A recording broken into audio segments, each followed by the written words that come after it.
Salut à tous, je voulais juste faire une petite vidéo rapide sur les raisons pour lesquelles je pense que la sous-location professionnelle est un levier dans l'investissement immobilier qui est, je pense, encore à l'état de niche et qui est sous-estimé de la part de beaucoup et très méconnu.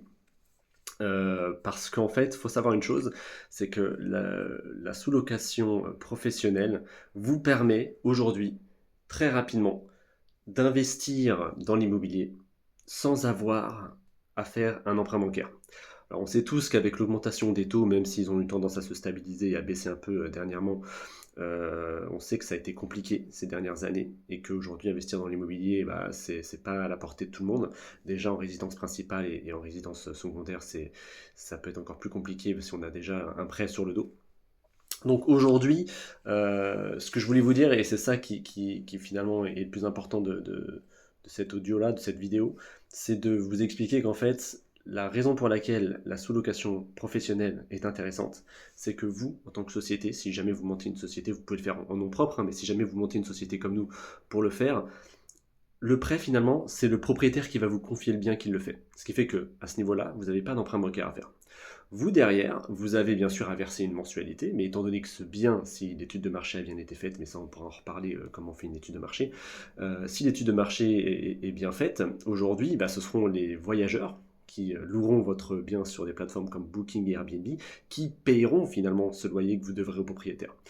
Donc aujourd'hui, les risques sont quand même assez faibles, ils sont contrôlés, s'ils sont bien anticipés et étudiés en amont.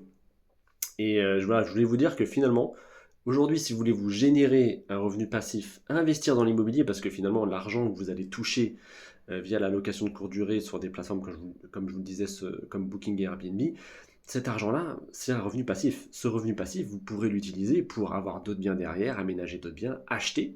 Pourquoi pas acheter des biens pour vous, ou vous payer un salaire tout simplement.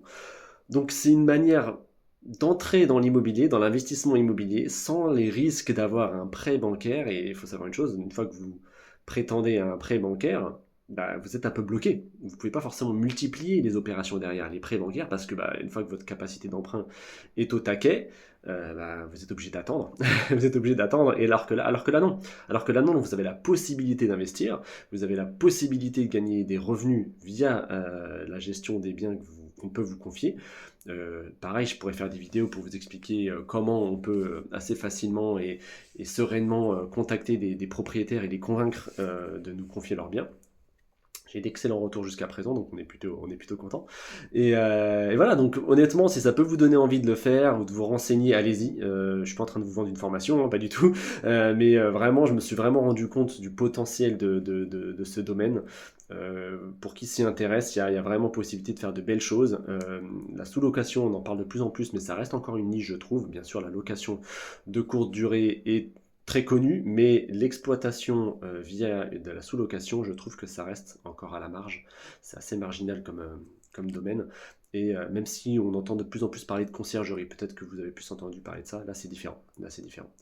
J'aurai le loisir d'en discuter un peu plus, mais voilà, je voulais juste faire ce retour rapide sur ce domaine-là qui est, je pense, méconnu encore et qui vaut la peine d'être développé. Allez, salut!